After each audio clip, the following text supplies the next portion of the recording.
It's that time of the week, the Peacock and Williamson mailbag questions on free agency trends, which positions are going to be more valued in the future.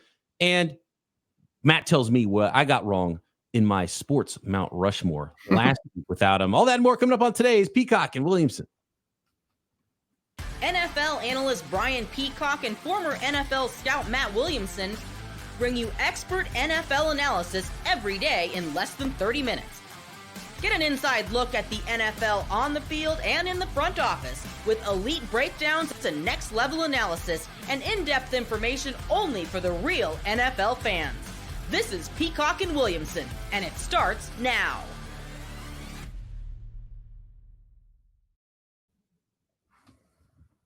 Welcome to the Peacock and Williamson NFL Show. Brian Peacock alongside Matt Williamson at BD Peacock at Williamson NFL. Those are the ats that these questions for today's mailbag came from. Also, you can drop a question in the YouTube comments as well. Appreciate the everydayers that are already subscribed on YouTube and everywhere you listen to this podcast. Today's episode of Peacock and Williamson is brought to you by Game Time. Download the Game Time app, create an account, and use code LOCKEDONNFL for $20 off your first purchase. Terms apply.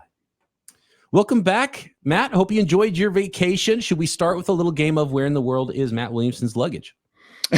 Yeah. Great vacation. Turks and Caicos, tons of snorkeling, unbelievable water, beach, et cetera, et cetera. Kind of a funny story. I ran into Tom Luganbill, who works for ESPN. He is their head of recruiting and also does a ton of college stuff. And what's funny is Tom and I were hired at the same time at ESPN like 20 years ago. And the last time I saw him was like 20 years ago on a beach in Puerto Rico on an ESPN trip. I haven't seen him since. Bumped into him on a beach here. And on the first trip 20 years ago, both our wives had our oldest kids in their stomach pregnant. And my 6'5" son's walking around, and his son is a long snapper at Eastern Kentucky or something now. He's a big, strong dude too. So pretty funny stuff. He's a good guy. But anyways, we had an absolute blast, and except for yesterday's travels. I mean, I don't travel much, and I hate traveling, flying. I don't mind driving anywhere. I'll drive anywhere 8 hours. But I'm going to spend 2 seconds just ranting, because what these airline companies are able to do to their customers, to me, is like almost criminal. I mean, like we got on a flight at 6 p.m., sat there in the tarmac or whatever for like half an hour. And then they finally said, oh, we're doing a couple of repairs on the plane. Okay. Then they say, get off the plane. We'll put you back on in an hour. So we're sitting there another hour. And then that hour's up and they say, oh, sorry, your flight has been delayed until 6 a.m. tomorrow. You can just sleep in the terminal. Like, it's insane to me. Like, there were these two very young moms, each of whom they were traveling together. They each had a baby in a stroller, and they had 3 other toddlers between them. And we like built them a bed in the terminal to sleep there overnight. Like, it's amazing to me that you can get away with this stuff. Like, I was joking. I was saying, it's like if I ordered a pizza, they said it would be there an hour or less. Okay. They call in the hour and they're like, sorry, it's not going to be there, but it'll be there at 6 a.m. tomorrow. How's that? And all your toppings are wrong. Like, you at least get a refund. You know what I mean?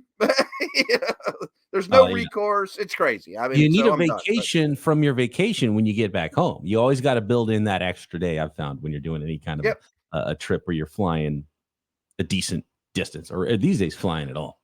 Yeah, it was international and all that too. I mean, left the resort at 8 a.m., got home at 2:30 a.m. I mean, while you were gone, I did a solo mailbag, and one of the questions was about sports NFL Mount Rushmores. Yes. And my personal list. And so I'm going to run it by you.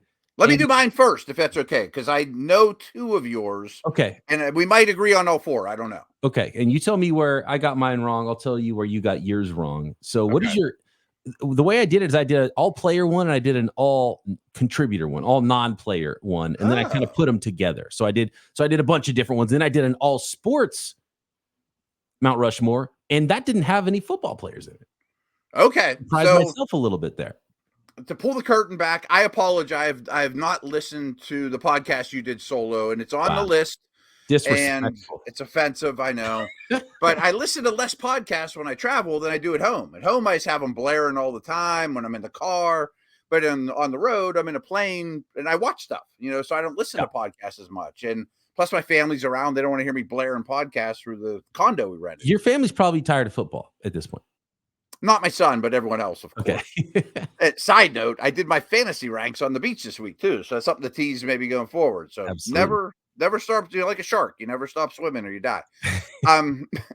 If I did, the only one I gave any thought to though, is if I did a all sports player Mount Rushmore. That's what you did, right? Yes. Athlete Mount Rushmore.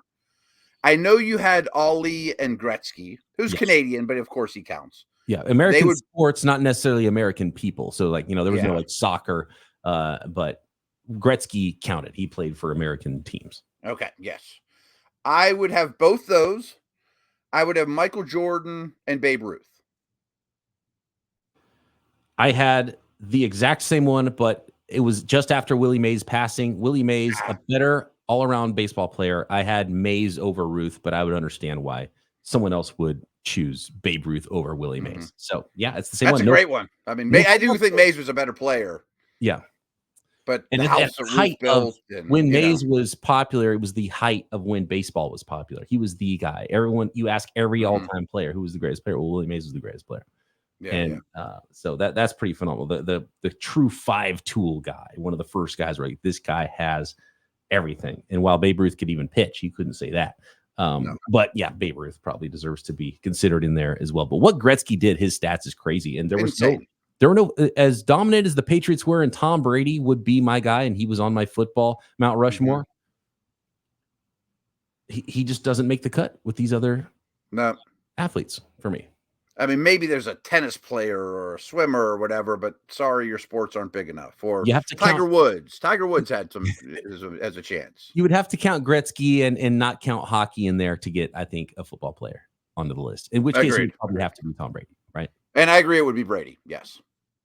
So Brady was an all football list. Then did you do an all football Mount Rushmore? Did you bounce that around your noggin? Not even a little, but off the top of my head. Tom, LT, Jim Brown, Jerry Rice. I had 3 out of the 4. I did not put. Now I can't even remember who I had in there. I don't think I had LT. I think they were all offensive players. I felt like I had to put in a defensive player in there. I felt that way too, and I talked through it, and I was just like, it ended up being. I can't even tell you who was my 4th guy, but the other 3 Montana, were the same. It might have been LT now that I think about it. Okay. Actually, it was close enough. So what you're telling me is I didn't screw up. No, we're pretty lockstep. And it sounds like my runner-up was your first one, and my first one was your runner-up. And, you know. And I'm actually going, I did so many lists, I can't even remember now. So I'm going to go back and listen myself to find out who I put in there as the 4th member as I talk through it. Free agency trends is the first one up in our mailbag here. And it's from our good buddy, Joey. Oh, no, this is a different one. The free agency trends is from Michael, who's also a frequent tweeter into the show. Joey Baganonis, we'll get to you momentarily. I take that back. I've screwed it up twice already. This is from at TJ Watt fan on Twitter with the free agency question. What are some of the trends of the future for the NFL and free agent markets? The past few years, quarterbacks, defensive tackles, wide receivers, cornerbacks have really planted themselves as premium positions. 5 years from now, what will those positions be? And will any markets start to crash? Obviously a tough question. Like, I didn't see guards getting paid the way they did. The league zagging. You didn't mention it. Guards are getting a lot of money. The top end offensive linemen are getting paid across the board. So I would kind of answer this in a blanket manner and say multi-tool middle of the field players. And by that, I mean McCaffrey, Kittle. They can block. They can do a lot of things. Like I can attack, and they definitely have to affect the passing game. They can align all over. And who defends those guys? Like Kyle Hamilton, to me, is going to be the multi guy. He'll be the big safety that breaks the market, maybe. Well, and actually, the 49ers are already ahead of the curve if that's the case, because they've already paid Christian McCaffrey and spent to trade and Warner and Fred Warner to cover those guys on defense, right? Yep. So the 49ers are definitely, and the way Kyle Shanahan coaches his football teams they pay close attention and value the middle of the football field. And maybe that means corners and wide receivers would have to dip, right? Yeah, but the pie just keeps getting so much bigger. So the cap's going to go up enough that everybody's a premium position. No, that's definitely never going to be the case. Okay. But I do think some of these that aren't considered premium positions, if they do a lot, and McCaffrey and Kittle aren't even good examples because they're too old. I mean, Hamilton's a better example, but I'm talking about guys with that skill set that he can detach outside the numbers and run routes, or he can catch passes, or he can inline tight end. And I think a lot of it is, how do you attack linebackers and safeties in schematically, and how do you defend that? Not having to substitute. Like, I don't know much about the NBA, but they often talk about, like, when the other team substitutes and puts their bigs in, or they put their fast guys in, and you can leave the same five on defense, you have a massive advantage. You know what I mean? I got multifaceted defenders. Next, I'm going to ask that question to you in a different way. If Matt Williamson was running his own franchise starting tomorrow, Okay. More from the mailbag. Bust rates considering the rookie quarterback landing spots in 2024, and a whole lot more coming up on Peacock and Williamson. Today's episode of P&W is brought to you by eBay Motors. Passion, drive, and patience. It's the formula for winning championships. It's also what keeps your ride or die alive, and eBay Motors has everything you need to maintain your vehicle and even level it up to peak performance. We're talking superchargers, roof racks, exhaust kits, LED headlights, and more. If you need jumper cables, if your fender flare pops off your vehicle because you run into a traffic cone, let's say, on the freeway, well, you can find that too. And the best part is there's a big green check mark with the eBay guaranteed fit, so you know it's the right part the first time. So whether you're into speed, power, or style, eBay Motors has you covered. With over 122 million parts for your number one ride or die, you always find exactly what you're looking for. Because with eBay Motors, you're burning rubber, not cash. With all the parts you need at the prices you want, it's easy to make your car into the MVP and bring home that W. Keep your ride or die alive at ebaymotors.com. Eligible items only. Exclusions apply. eBay guaranteed fit. Only available to U.S. customers.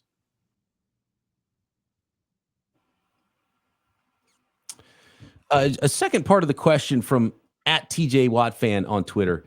He asked if we had seen this Antonio Pierce bankruptcy stuff. And I had not. So I looked it up after he asked us the question. And this is an interesting one because apparently Antonio Pierce's wife, and I don't know how much of this story you know, and I only know what I just looked at after I saw this question. Antonio Pierce's wife filed for bankruptcy, but, being the husband of his wife, they're intertwined financially.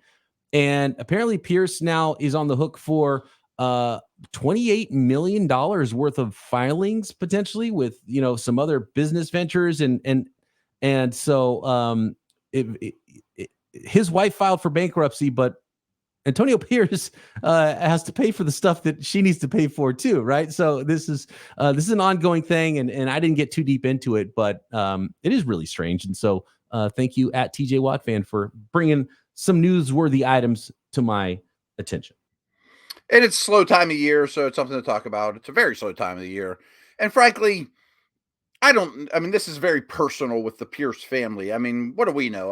But I'm jumping to conclusions, but I think it'd be harder to do your job, especially as a first-time head coach with that looming over you. And again, I don't know the Pierce finances, but they don't sound like they're going great. But he's at least a former player. Most people in the coaching community was a GA at North Texas State for $12,000 a year, and then became an O-line coach for $30,000 a year. At least he made money before this. But I also bet he's one of the lowest paid coaches in the league.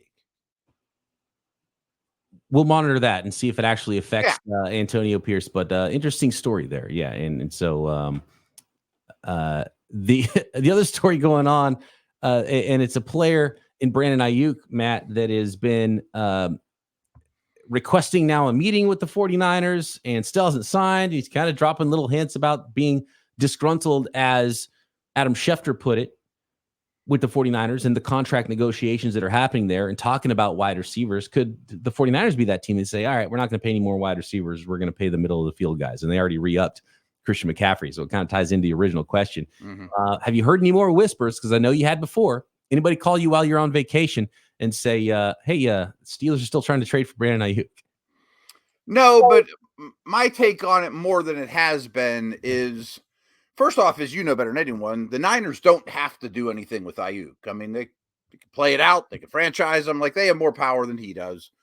But I also wonder, there's just so many other moves. You draft 2 receivers, 2, not just one. Pay Jennings, pay McCaffrey, who could be the Debo of the future. I bet someone could pry Debo away from the Niners. And then you pay Ayuk. It's not impossible. It gets more likely if I think it gets more likely.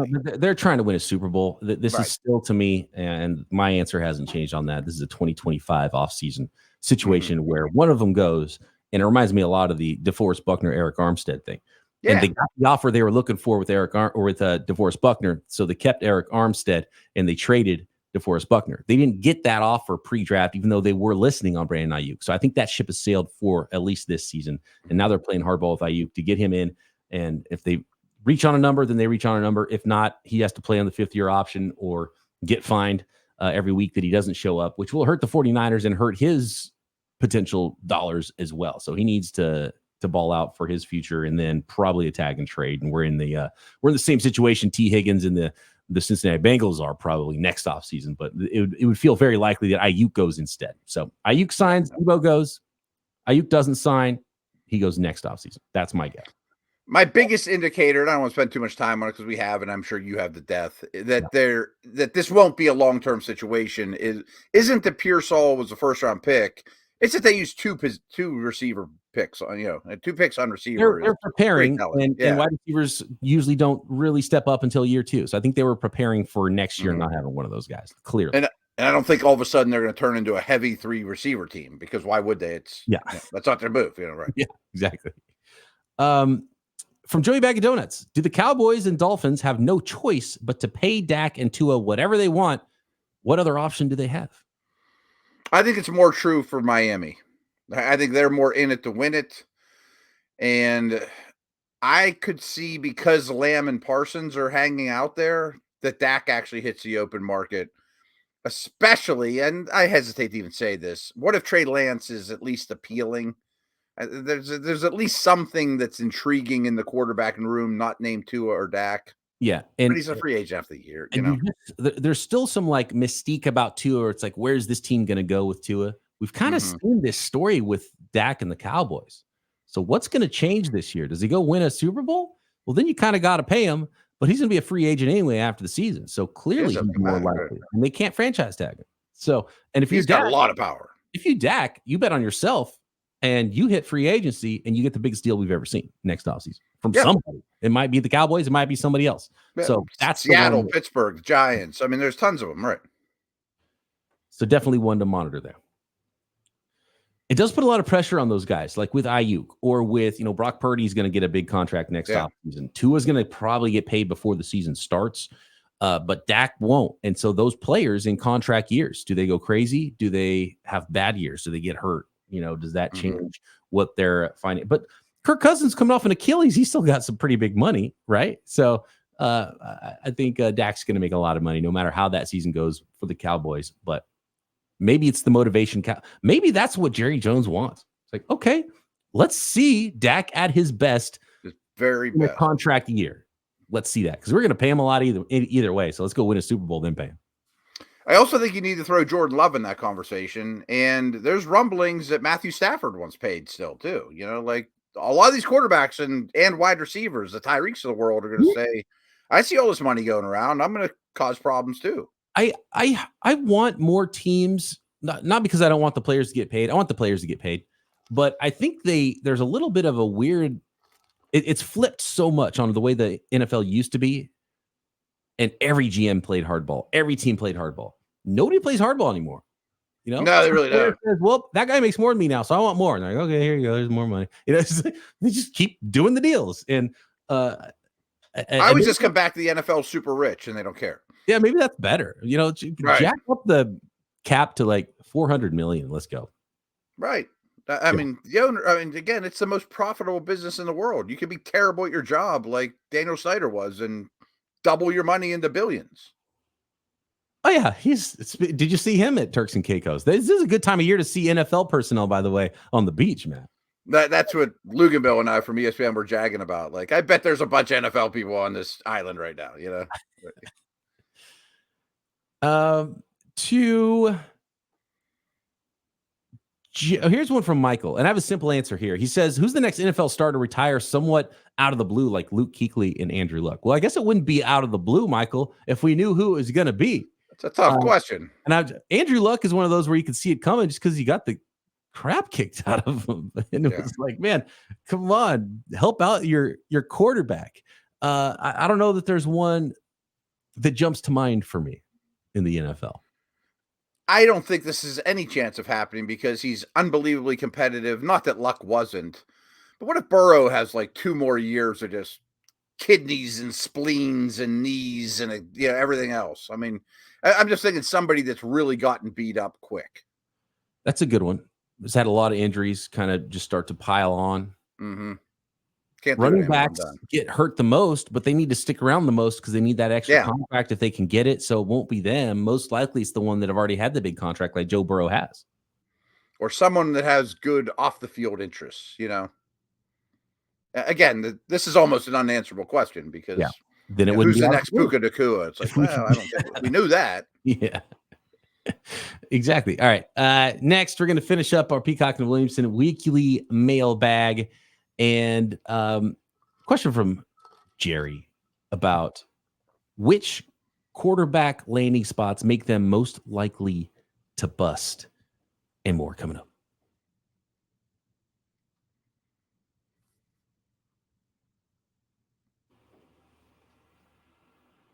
Thanks, everybody, for getting involved in this mailbag. You can always drop questions any old time at BD Peacock, at Williamson NFL on Twitter, or in the YouTube comments. This from Jerry on Twitter says, considering the player and landing spot, which top 3 rookie quarterbacks are most likely to bust? I think the answer has less to do with the player himself. So he's a, nature versus nurture.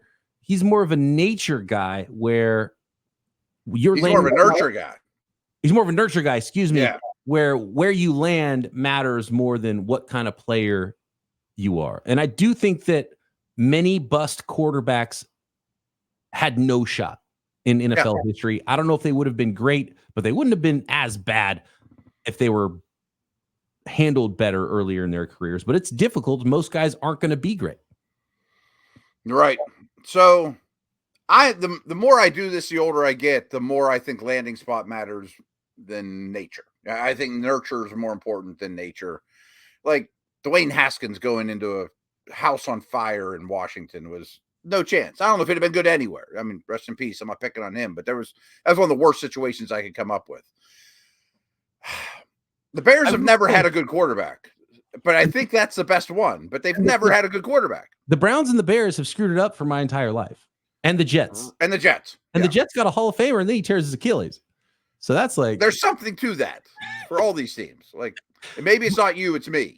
But how about the craziest circumstance?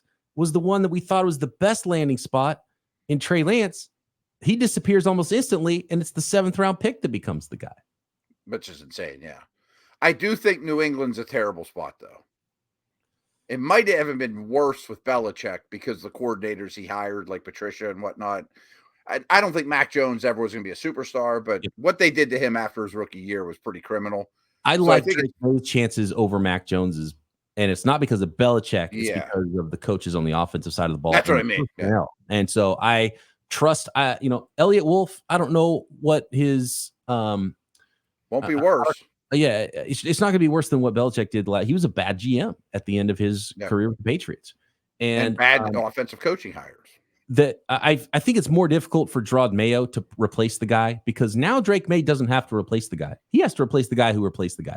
So all Drake May has to do is replace Mac Jones. He doesn't have to replace Tom Brady anymore. So I think that is a much better place to be than where Mac Jones was. Mac Jones had no shot, even though I think Mac Jones was more of a middle of the road starter, high-end backup guy from the start. But the roster is not quite there. I like the program in Washington, and I love Caleb Williams' talent, and I like where things are going with the Bears, but history tells us the Bears are going to be the one that has the bust. So we'll see. I would probably, Not because they were drafted in the order they were drafted, but I would probably just say that the likelihood is the order that they were drafted, that they're good. So reverse order that they're bust. Yeah, and I'll throw this in too. I do think Minnesota, Denver, and probably Atlanta are pretty good nurture spots, all in all. Like those other three landed pretty good spots where they should be able to develop reasonably well. Not that they're going to be the best quarterbacks in the league. My pause with Washington, though, is their O-line's pretty bad, but at least he's a very athletic player to run for his life for a year. I don't love the Bo Nix landing spot because of I feel like it's a worse team than it was before. I do trust Sean Payton, but then it's also like, oh, cool, you're the next Drew Brees. And it's like, all you have to do is be a Hall of Fame quarterback, kid. Don't worry about it, But the least pressure is clearly Michael Penix in Atlanta. Yes. So I do like that landing spot for him, and I have some faith with that coaching staff too. I don't know about the offensive side of the coaching staff. Zach Robinson, that's right. I don't know. Right. Plays in the NFL. His social media rumblings at times were like a little bit like, I don't know about this guy. So he a little iffy on the offensive coaching side, but I do love Raheem Morrison. He deserved a second chance, and I think he's going to be a good head coach this time. I would not say organizations as a whole from top down, Atlanta or Denver would be in my top half of the league. I mean, Denver hasn't been in the playoffs in a long time, and they have new ownership. Yeah, it's not a new quarterback thing. It's not a new GM thing. I mean, they were bad at the end of after that Super Bowl at the end of the Elway era. Yep, some organizations you trust, and I don't know Denver or Atlanta is one of them at the moment. Not currently. Yeah, but not terrible. Last one here. This one from Michael. The Chargers and Steelers wide receiver rooms are much maligned, but would you rather have questions along the offensive line, like in Miami, and a star-studded wide receiver room, or an O-line you feel good about and questions at wide receiver? This kind of goes back to our free agency question. And this was my question for you, Matt, is if you were building a roster, forget where you think the league is going. Where would you be going if you were a GM of an NFL team as far as how you rank positions? And obviously quarterbacks one. Of course, quarterback side, and we're just talking about offense. This very much reminds me of, should the Bengals take Jamar Chase or Penei Sewell? Both have been tremendous, and both are happy, and they're both great prospects. The Niners-Dolphins way might be the way of the future. Give me a stud left tackle, 4 guys named Bob, and skill position players like crazy, and I'll scheme them up. But I'm also taking weather into account. And I really think if you have a good top 10 O-line, an offense's floor is much higher. And I'm a big believer, and I was brought up with good offensive lines travel. I can go to Buffalo in the winter with a good O-line and do battle with them, where I don't think Miami can. And I do buy that. Even before you get any offensive linemen, get yourself a really good offensive line coach. So you can make something of those mid-round guys, and you don't have to pay guards, because I wouldn't want to pay guards. I'll pay some tackles. I'll draft them high. I don't want to pay guards on top of it, because I'm already paying wide receivers now, and I got to still pay corners, and I got to still pay D linemen, and I got to pay the inside and outside D linemen, and I got to pay quarterback, obviously, if I'm lucky enough to have a good one to pay. And so somebody you don't pay, right? And now tight ends are going to, and if running backs are going to start making money again, who do you not pay top of the market? You can't pay top of the market everywhere. So I would hope my offensive line coach can really make 3/5 of my offensive line good without me spending a lot of resources on it. I'm with you in that who I do pay is my O-line coach. I mean, and there's no salary cap on coaching staffs. Some owners will pay more than others for an entire staff.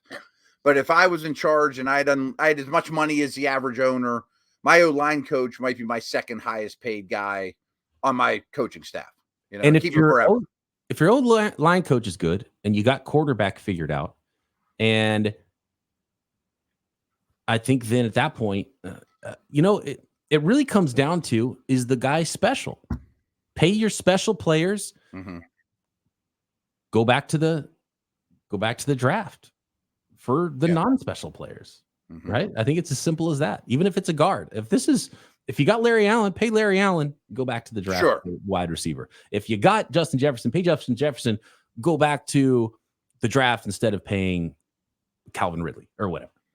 Like, do the Colts want Quentin Nelson to be one of their highest paid players?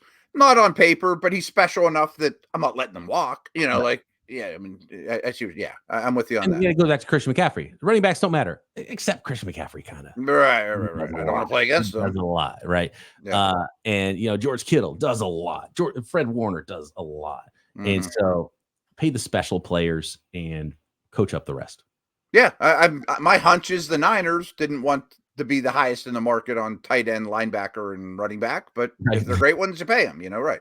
Yeah, because they're still trying. They know that the first page of their mission statement is have the best D line. Like that's clearly what they want to do. So they keep paying those guys too. And it's like, okay, well, we can't pay. Now we got to pay a quarterback. Hold on a second. One of our wide receivers got to go. We got to go cheap on 4/5 of our O line. We got to get cheap somewhere. Yeah. So that gets fascinating. I do think potentially there's a reckoning at wide receiver. The money's getting a little crazy. And if you have other things in place, and we just saw the team that had the fewest resources on their wide receivers win the Super Bowl. Right. Now, they had a special quarterback. Sure. It's harder to find. But they changed their tune too. And instead of giving money to Tyreek, they gave it to Tooney and O-line. And let's keep our prize thing as valuable as possible, since he's changing how they've viewed O-line with Burrow. I'm not saying it's just because it's the Steelers, but he brought up the Chargers and Steelers because both those guys have drafted tackles very early, very recently. And I think it's easier once that's in place for the Chargers to go find a receiver next year or a running back, or the Steelers to find a receiver next year than it would be to rebuild the line. And scarcity. It's harder to find an offensive tackle in the NFL than it is to find a wide receiver. And the Steelers have proven that. Some teams are really good at drafting and developing wide receivers. And there's many more good wide receivers coming into the league than just about any position now, which is why I think that the money can't keep going up at wide receiver, because I think there's too much function of everybody else on the team for the wide receiver to play and be worth that money. Last note, and this applies to the Chargers and Steelers and many other teams, this was such a rare offensive tackle draft that I think the teams that went down that road will be, as a most part, doesn't mean all those players are going to hit, but I think they'll be rewarded nicely that you got a guy that usually goes in the top 10 at the 18th pick overall or whatever, because he's a tackle, Yeah, you got a hard thing to find. Oh, and if he bounces inside and becomes a great guard, those guys are getting paid now too. So. Zach Martin, right. All right. Thanks everybody for your questions. Apologies to the questions we did not get to. Get involved in the next Peacock and Williamson mailbag at BD Peacock at Williamson NFL. Drop a question in the YouTube comments. Matt and I back tomorrow right here, Peacock and Williamson.